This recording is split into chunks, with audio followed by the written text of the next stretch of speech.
राधे राधे। जय जय श्री राधे श्याम सुंदर।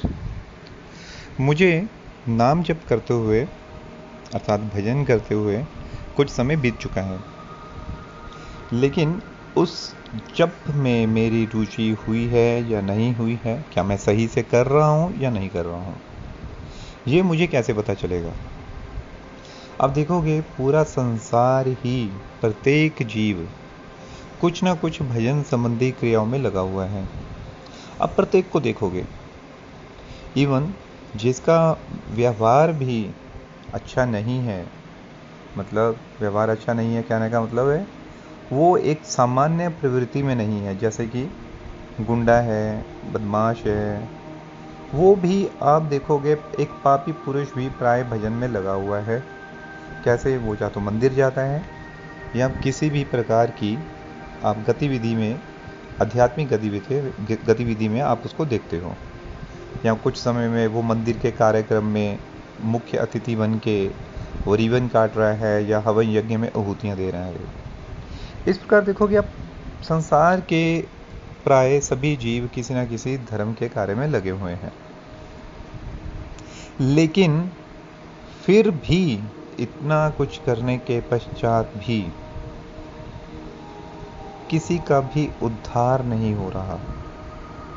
उसका सबसे बड़ा काम है, उसका सबसे बड़ा कारण है कि हम में जो पाप करने की प्रवृत्ति है, अर्थात जो हमारी आदत बन चुकी है, वो हम छोड़ नहीं रहे। बिल्कुल भी पाप करने की प्रवृत्ति को दूर करने का हम प्रयास नहीं कर रहे। इसलिए वो भजन करते हुए हमें जो अनुभव होने चाहिए भगवान के प्रति, वो बिल्कुल नहीं हो रहे। और कुछ समय के बाद ये प्रक्रिया करते करते हम भजन भी करना छोड़ देते हैं। इसका क्या कारण है?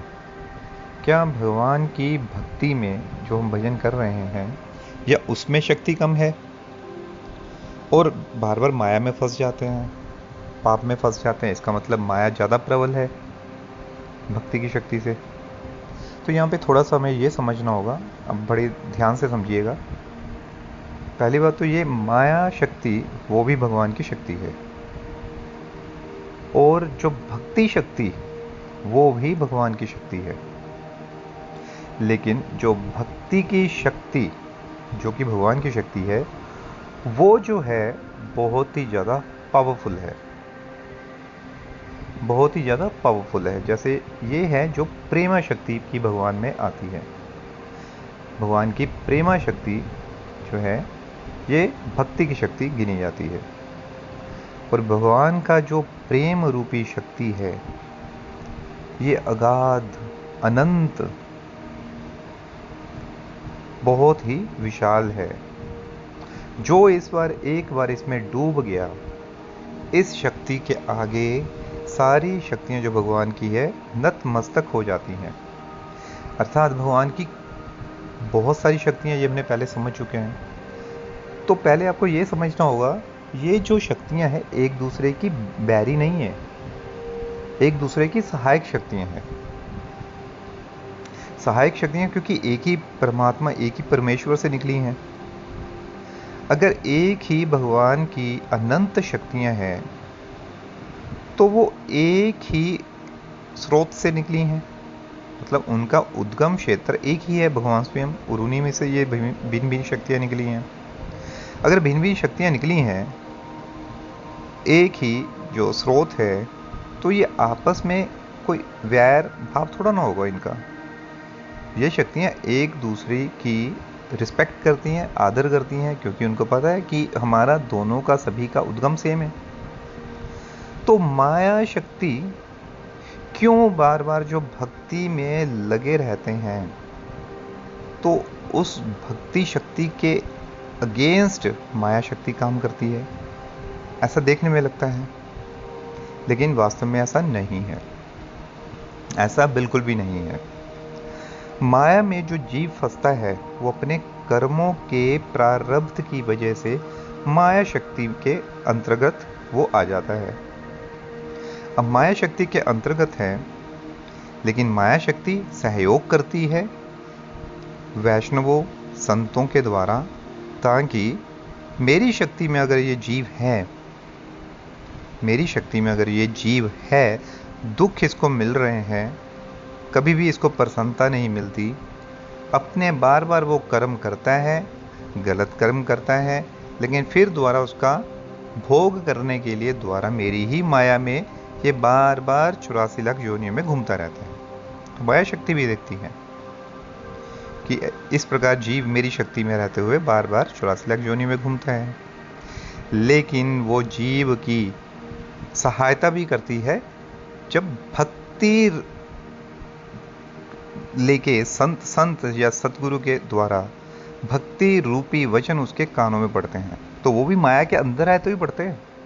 तो ये तो है नहीं कि वो माया शक्ति से बाहर निकल जाता है, इस माया से, इस माया रूपी जगत से वो जीव बाहर होता है, तब जाके साधु संत सतगुरु के वाक्य उसके कानों में पड़ते हैं, उसको भगवान संबंधी उसको ज्ञान मिलता है कि हमारे जो नित्य हैं वो भगवान ही हैं, इस माया में हम फंसे हुए हैं, ये जो संबंध है मेरी इस माया जगत में, बाप बेटा बीवी बच्चा माता पिता, इस संसार में जिसमें हम आसक्ति लगा के बैठे हैं, धन पैसा वैभव मान सम्मान,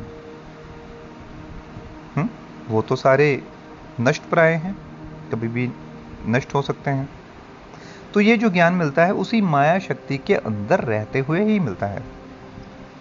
माया बहुत बलवान है, लेकिन वही माया जब दूसरी शक्ति भक्ति शक्ति के संग में जब वो जीव आता है तो वही माया उसकी सहायता करती है।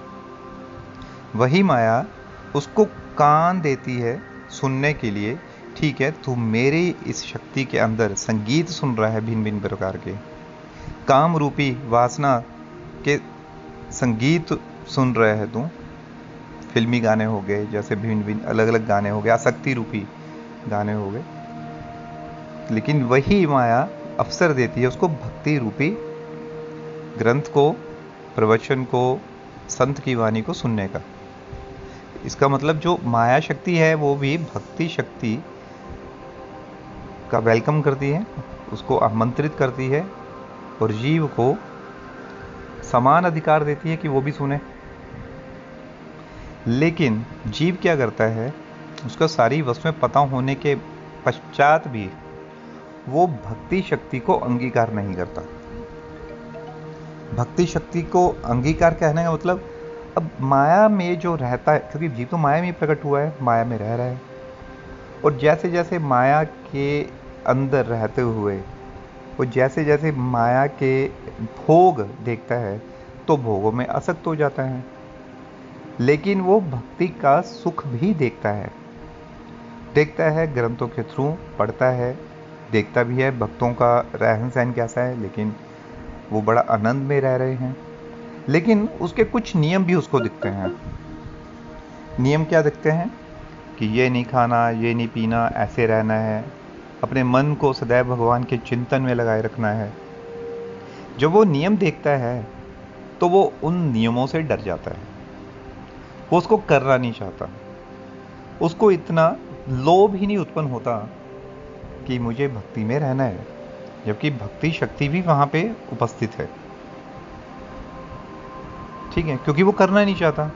अब यहाँ पे देखने वाला बोलेगा कि नहीं, वो तो माया शक्ति का प्रभाव बहुत ज़्यादा है।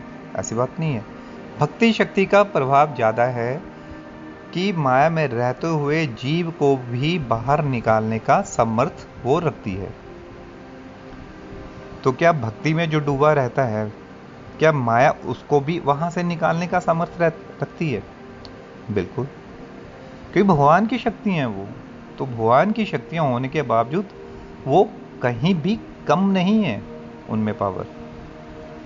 लेकिन भक्ति में से निकालने का माया तब तक दम रखती है जब तक वो माया के साथ जुड़ा रहता है।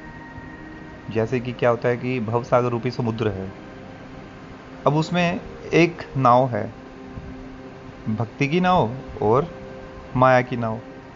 अगर कोई जीव माया की नाव में सवार है लेकिन दूसरी नाव भक्ति रूपी नाव में सवार नहीं होता, बल्कि अपने हाथों से पकड़ के, मतलब बैठा माया की नाव में है, लेकिन अपने हाथों के साथ दूसरी नाव जो भक्ति की नाव है उसको रस्सी से पकड़ के माया की नाव में बैठ के चल रहा है। अब माया की नाव जिधर जा रही है, भक्ति की नाव भी वहीं पे जाएगी, क्योंकि उसकी रस्सी पकड़ी हुई है जीव ने, लेकिन स्वयं वो बैठा है माया रूपी माया की नाव में। अब माया जहां पे लेके जाएगी, तो वो जो भक्ति की रस्सी पकड़ी हुई है, वो बली भक्ति की रस्सी भी वहीं पे जा रही है, लेकिन कहां पे जा रही है? जहां पे माया लेके जा रही है। तो वो क्या करता है? भक्ति के मार्ग को अपने मन के अनुसार, कि नहीं मुझे ये काम नहीं करना, मैं ऐसे काम कर लेता हूं। जैसे किसी ने बोल दिया संत सतगुरु ने कि ब्रह्म मुहूर्त में उठना है, और ब्रह्म मुहूर्त में जो आप नाम जाप करोगे उसकी जो शक्ति है वो अनंत है, और उसमें बहुत ही ज़्यादा वो जो समय होता है बहुत ही ज़्यादा प्रभावशाली है। लेकिन वो जीव क्योंकि माया रूपी नाव में बैठा है और भक्ति की रस्सी को उसने स्वयं पकड़ा हुआ है, वो ठीक है उठता है, बोलते हैं 9 बजे भी उठ के भक्ति करनी, मन साफ होना चाहिए। सुबह 9 बजे भी उठ सकता है, जरूरी नहीं 1 बजे 2 बजे 3 बजे उठ के करना है। तो अपने हिसाब से, क्योंकि माया में फंसा हुआ, अपने हिसाब से वो भक्ति की नाव को खेना चाहता है। शक्तियां दोनों में बराबर है, लेकिन वही जीव जब माया की नाव को छोड़ के कहां पे? भक्ति की नाव में सवार हो जाता है, तब भक्ति की नाव जिसके कैप्टन कौन होते हैं? भक्ति के रूल्स, भक्ति के नियम, ठीक है, वो नियम होते हैं। जो कैप्टन होते हैं वो गुरु होते हैं, वैष्णव होते हैं, संतों की वाणी होती है। फिर वो भक्ति को भगवान की तरफ उस नाव को लेके जाते हैं, तो माया से वो छूट जाता है। लेकिन वो भक्ति की नाव में बैठ के अगर माया की रस्सी को पकड़ के बैठता है, तो माया को भी वो भक्ति साथ में खींच के ले जाती है जिधर भक्ति जाएगी, ठीक है। लेकिन वही भक्त साथ में अगर एक पांव भक्ति रूपी नाव में बैठा बैठा एक पांव अगर वो माया रूपी नाव में रख ले, तो माया रूपी नाव में पूरा सामर्थ है उसको खींच के लेके जाने का, क्योंकि भगवान की वो भी शक्ति है। इसलिए इतने सारे जीव जो भगवान की भक्ति कर रहे हैं, लेकिन उन्होंने माया रूपी नाव को बिल्कुल नहीं छोड़ा, उनके नियमों में चल नहीं रहे। वो उन्होंने क्या किया? इसकी ओट में 1-2 बातें सीखी हुई हैं कि मन साफ होना चाहिए, बस इसी में सब कुछ है। मन माया में रहते हुए कभी स्वच्छ हो ही नहीं सकता। अगर आप बोलो कीचड़ में बैठ के मेरे जो वस्त्र हैं वो साफ रहेंगे, तो क्या वो साफ रह सकते हैं? कोयले का जो काम करता है उसका आंचल काला होगा ही होगा, ऐसा हो ही नहीं सकता कि कोयले के काम करने वाले के कपड़े कभी स्वच्छ रह सकें, ऐसा नहीं होता है, उस पे दाग लगते ही लगते हैं। अब इसको कैसे देख सकते हैं कि मेरे भजन में ये अनुकूलता आ रही है कि नहीं आ रही है?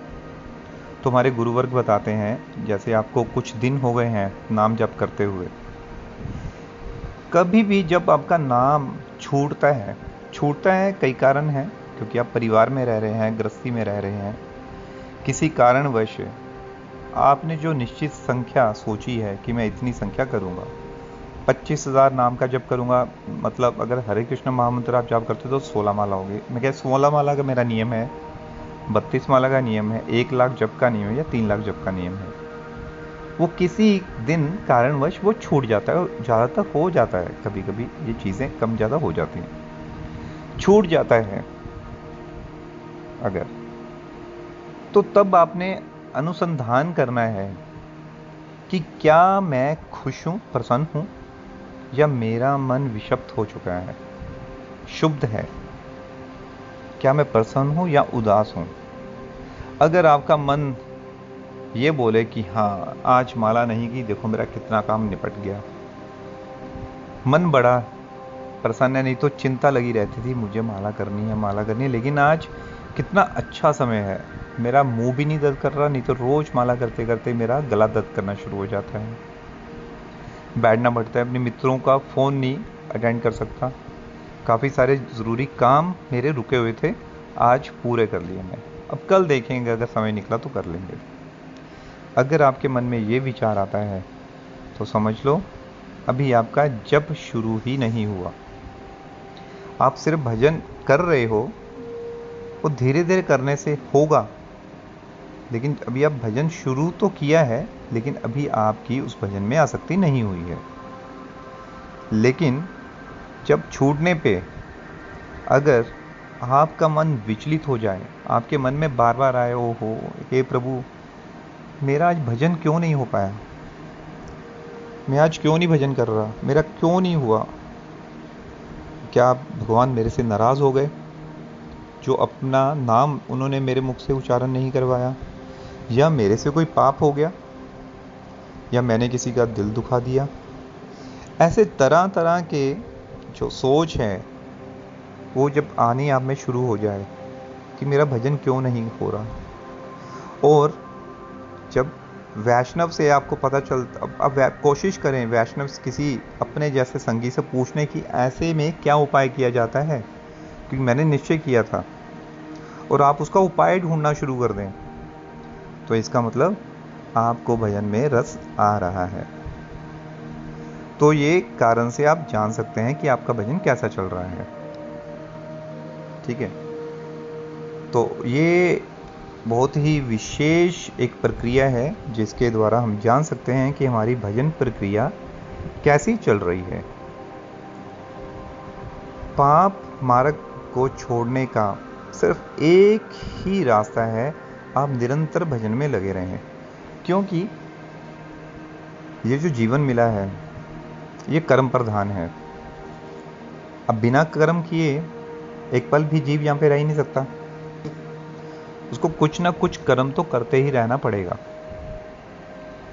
लेकिन आप समस्त कर्मों में जो आप कर रहे हो, अगर आप उनमें से अपनी आसक्ति मिटा लो कि हे प्रभु ये तो आप ही का दिया हुआ कार्य है, ये मेरा कार्य नहीं है, मैं स्कूल में जा रहा हूँ क्योंकि आप मुझे भेज रहे हैं, और आपका दिया हुआ कार्य मैं बहुत ही अच्छे से करूँगा, बहुत ही अच्छे से पढ़ूँगा, बहुत ही अच्छे से ये जॉब करूँगा, क्योंकि ये आपका दिया हुआ कर्म है, मेरा इसमें कुछ नहीं है। तो बस आपकी आसक्ति जो थी उस कार्य में से निकल गई। जो व्यापार कर रहे हैं वो ये सोचें कि मैं जिनके साथ व्यापार कर रहा हूँ वो भगवान आप ही हैं, तो मुझे बिल्कुल अच्छे से करना है। तो इससे जो व्यापार में होने वाली बेईमानी है वो भी खत्म होगी, क्योंकि सामने भगवान है जिनके साथ व्यापार कर रहे हैं और भगवान का ही कार्य कर रहे हैं। इसी प्रकार दिनचर्या में जो भी हम काम करते हैं भगवान की सिर्फ एक ड्यूटी समझ के करें, तो वो आपको हर प्रकार के कर्म बंधन से मुक्त करेगी, और वो आपके नए कर्म में ये कार्य गिना नहीं जाएगा, क्योंकि उसमें की गई त्रुटि भी वो आपके द्वारा सोच समझ के की गई नहीं मानी जाती। वो त्रुटि एक गलती से की गई त्रुटि ही मानी जाती है, जो कि आपको किसी भी तरह अपराध की ओर लेके नहीं जाती। और कितना सरल है कर्म के बंधन से बचने का। लेकिन इसका अर्थ ये नहीं है सिर्फ आप यही ऐसा सोच के भगवान के नाम को अनदेखा कर दें। ये जो सोच है तभी तक रहेगी जब तक आप नाम में जुड़े रहेंगे, नहीं तो 1 या 2 दिन ऐसा करने के बाद तीसरे दिन हम भूल जाएंगे कि हम अपने कर्म को भगवान के साथ जोड़ रहे थे। भगवान के साथ तभी तक जुड़े रह सकते हैं जब तक आप निरंतर नाम के साथ जुड़े रहेंगे। सुबह शाम चलते फिरते उठते बैठते, व्यापार में, पढ़ाई में, कोई भी कार्य करते करते भगवान के नाम का जाप जब आपकी जीवा पे चलता रहेगा, तब तक आपको स्मरण रहेगा कि ये जो मैं कार्य कर रहा हूँ भगवान का दिया हुआ कार्य है। इसलिए जो वैष्णव हैं वो बार बार बोलते हैं कि जब आप सुबह प्रातः उठते हैं तो आप ये 3 प्रार्थनाएं तो हमेशा ही करें। कौन सी प्रार्थना? पहली प्रार्थना है कि हे प्रभु आज मैं कुछ भी कार्य करूंगा वो मैं आपका समझ के ही करूं। दूसरी प्रार्थना कि मैं हर कण कण में जिनसे भी मिलूंगा उसमें आप ही का स्वरूप देखूं। तीसरा, अगर आज मुझे मृत्यु आ भी जाती है तो ये प्रभु अपने नाम का उच्चारण मेरी जीवा से करवा देना। ये 3 प्रार्थनाएं हमेशा हर एक साधक को करनी चाहिए। तो ये जो प्रार्थना है हमेशा आपको भगवान के साथ जोड़ के रखेगी और आपका जाप पूरा दिन आपको भगवान के साथ जोड़ के रखेगा। राधे राधे।